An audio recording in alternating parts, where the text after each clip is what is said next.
मंत्री पद की शपथ लेने के बाद मोदी कैबिनेट 3.0 में सभी मंत्रियों को जिम्मेदारियां सौंप दी गई हैं।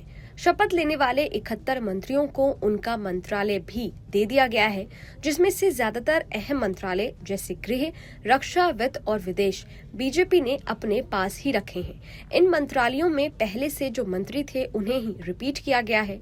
मंत्री पद के इस बंटवारे में टीडीपी और जेडीयू के मंत्रियों को भी उनका मंत्रालय दे दिया गया है। लेकिन एक सवाल जो अभी भी चर्चा का विषय बना हुआ है वो ये कि अब लोकसभा का अगला स्पीकर कौन होगा। क्या बीजेपी टीडीपी के किसी नेता को स्पीकर बनाएगी या फिर अगला स्पीकर जेडीयू से होगा। दरअसल लोकसभा चुनाव में चंद्रबाबू नायडू और जेडीयू नेता नीतीश कुमार की पार्टी किंगमेकर बनकर उभरी है।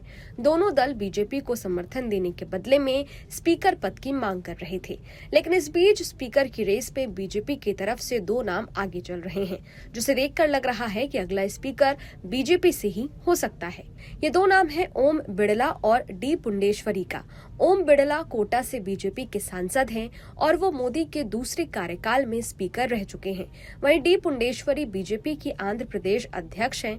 पुंडेश्वरी चंद्रबाबू नायडू की साली भी हैं। उन्होंने नायडू का उस वक्त समर्थन किया था जब उनकी अपने ससुर एनटी रामाराव का तख्ता पलट करने पर आलोचना हो रही थी।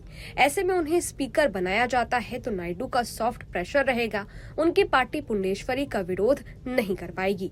वहीं मोदी मंत्रिमंडल के गठन के बाद अब ये संभावना बनी है कि ओम बिड़ला एक बार फिर लोकसभा अध्यक्ष बनेंगे। बिड़ला मोदी और शाह के नजदीकी माने जाते हैं और स्पीकर के संवैधानिक पद पर रहते हुए उन्होंने कई ऐसे फैसले लिए जो अपने आप में रिकॉर्ड है।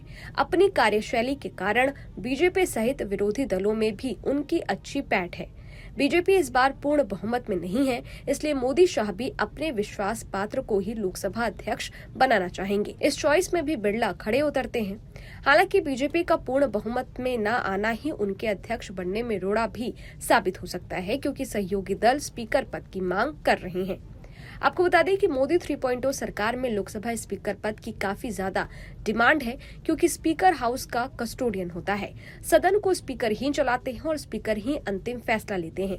हर मामले में स्पीकर का फैसला ही आखिरी फैसला माना जाता है, चाहे वो रेजोल्यूशन के बारे में या फिर मोशन के बारे में हो या किसी क्वेश्चन के बारे में हो। उनके फैसले को चुनौती भी नहीं दी जा सकती है, क्योंकि संसद चलाने की प्रक्रिया में स्पीकर का फैसला अंतिम होता है। इसलिए जेडीयू और टीडीपी स्पीकर पद पर अपनी नजरें टिकाए हुए हैं।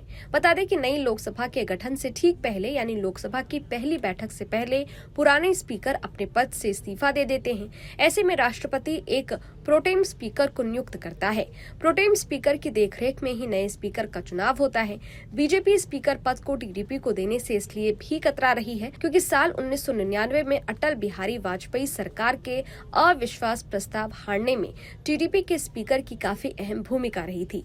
बहरहाल अब देखना दिलचस्प होगा कि मोदी सरकार 3.0 में लोकसभा स्पीकर का पद किसकी झोली में जाता है, कौन अगला लोकसभा स्पीकर बनता है। खैर, ये वीडियो आपको कैसा लगा? इस वीडियो पर आपकी क्या राय है? कमेंट बॉक्स में जरूर बताइएगा। देश और दुनिया की तमाम खबरों के लिए देखते रहिए न्यूज नेशन डिजिटल। शुक्रिया।